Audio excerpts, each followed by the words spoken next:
इसमें सहमति बन गई है। सूत्रों से मिली जानकारी के मुताबिक भभुआ सीट कांग्रेस को देने पर सहमति बनी है। अब इस फैसले पर सिर्फ आरजेडी सुप्रीमो लालू प्रसाद यादव की सहमति का इंतजार है। बुधवार देर शाम बिहार कांग्रेस के कार्यकारी अध्यक्ष कौकब कादरी ने राबड़ी देवी, तेजस्वी यादव और कमरे आलम से मुलाकात की। बैठक के बाद कौकब कादरी ने कहा कि महागठबंधन में सीट को लेकर कोई टकराव नहीं है। भभुआ सीट कांग्रेस के खाते में जाने के सवाल पर उन्होंने कहा कि मैं कुछ नहीं कहूंगा, गठबंधन में कोई टकराव नहीं है। गुरुवार को दोनों पार्टियों की संयुक्त प्रेस कॉन्फ्रेंस में फैसले की जानकारी दी जाएगी। आपको बता दें कि बिहार उपचुनाव में एक लोकसभा और 2 विधानसभा सीटों पर चुनाव लड़ने के ऐलान के बाद से आरजेडी और कांग्रेस में मनमुटाव की खबरें आ रही थी। कांग्रेस विधायक दल के नेता सदानंद सिंह ने कहा था कि कांग्रेस हर हाल में भभुआ सीट पर अपना उम्मीदवार उतारेगी। और सदानंद सिंह के इस बयान के बाद से सियासी अटकलों का बाजार गर्म हो गया था और लगातार ये अटकलें लगाई जा रही थी। कांग्रेस और आरजेडी के बीच कुछ भी ठीक नहीं चल रहा है, लेकिन अब जो खबर है उसके मुताबिक आरजेडी और कांग्रेस में भभुआ सीट को लेकर गतिरोध खत्म हो गया है और आरजेडी ने कांग्रेस की दावेदारी मानकर कांग्रेस को भभुआ सीट पर प्रत्याशी उतारने की इजाजत भी दे दी है। अब दोनों ही आज प्रेस कॉन्फ्रेंस कर इसकी आधिकारिक घोषणा कर सकते हैं। और सबसे अहम बात की बिहार में एकता का प्रदर्शन जिसके लिए लालू प्रसाद यादव जाने जाते हैं वो देखने को मिलेगा, क्योंकि कहा यह जा रहा था कि आरजेडी और कांग्रेस के बीच सब कुछ ठीक ठाक नहीं चल रहा है इन उपचुनाव की घोषणा के बाद से, लेकिन अब शायद सब कुछ शांत होता हुआ यहाँ पर नजर आ रहा है। पिछले 6 दिनों से भभुआ सीट को लेकर ये खिचखिच जारी थी, लेकिन अब जब आला कमान तक ये चीजें पहुंची हैं तो भभुआ सीट को लेकर ऐलान हो गया है। आपको बता दें कि बिहार में अररिया लोकसभा सीट समेत जहानाबाद और भभुआ विधानसभा सीट पर उपचुनाव 11 मार्च को होने हैं।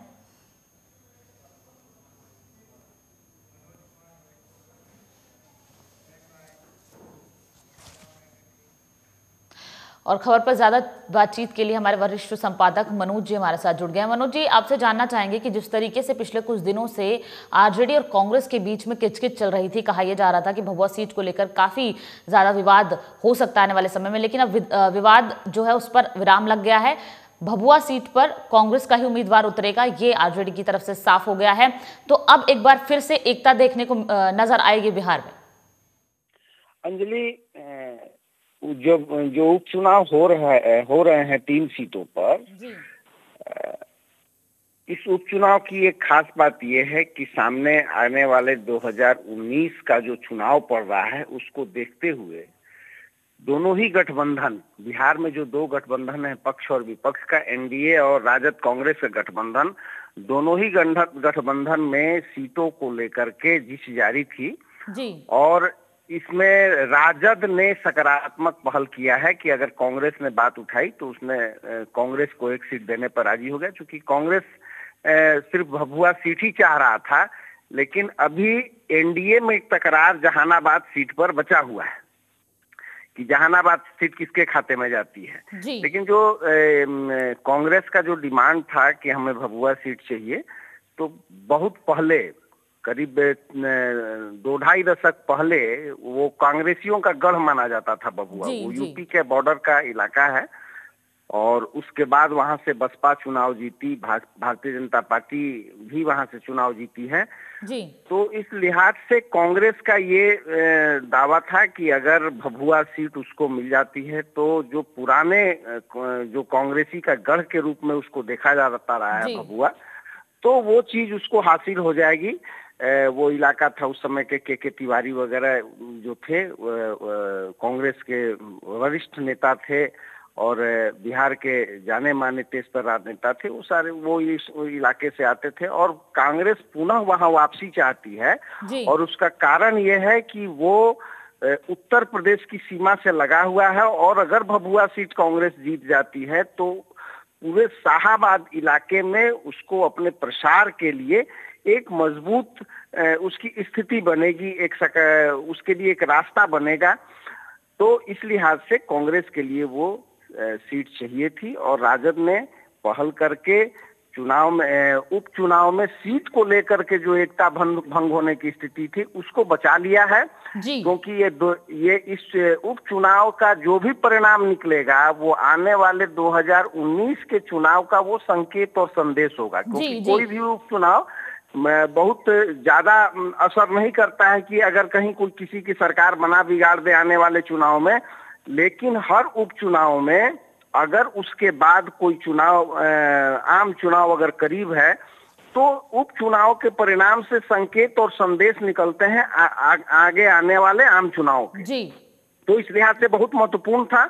अगर इसकी एकता नहीं है, अगर ये राजद इस सीट को नहीं छोड़ता तो जो राष्ट्रीय स्तर पर वो विपक्षी एकता की वकालत कर रहा था वो फीकी पड़ जाती और भारतीय जनता पार्टी के विरोध में एक होकर लड़ने की जो वकालत थी और उसने जो पहल की थी उस पर कहीं बहुत बड़ा असर पड़ता, राजनीतिक असर पड़ता और उसको राजद ने बचा लिया है। और मनोज जी, कांग्रेस और आरजेडी के बीच जो चल रहा था कि भभुआ सीट पर कौन लड़ेगा वो तो खत्म हो गया, लेकिन एनडीए के बीच में अभी भी जहानाबाद सीट को लेकर तकरार बरकरार है। हम के जो सुप्रीमो है जीतन राम मांझी, उनका लगातार कहना है कि उनका जो आरक्षण का एक बयान रहा है उसको लेकर फायदा मिल सकता है, इसलिए हमको दी जानी चाहिए जहानाबाद की सीट। तो एनडीए में अभी भी तकरार बाकी है और एनडीए के अंदर अभी भी सब कुछ सुलझना फिलहाल बाकी है।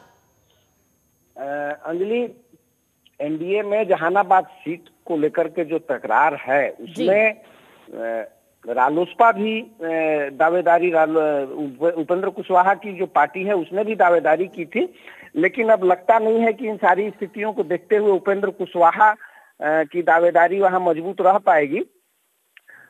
लिहाजा जीतन राम मांझी का जो दावा है कि आरक्षण पर जो उन्होंने बयान दिया इसलिए उनको टिकट चाहिए या उसका बहुत असर पड़ेगा, तो ऐसा कहीं कुछ राजनीति में होता नहीं है कि किसी एक बयान को लेकर के। और जीतन राम मांझी पिछले कुछ दिनों से जो अपनी स्थिति बनाए हुए हैं, कभी नीतीश के विरोध में बोलना, कभी नीतीश की तारीफ करना, कभी एनडीए के खिलाफ में बोलना, तो जीतन राम मांझी का एक ही मकसद है कि हर हाल में वो अपने बेटे को कहीं न कहीं पर सुरक्षित कर दे राजनीतिक रूप से।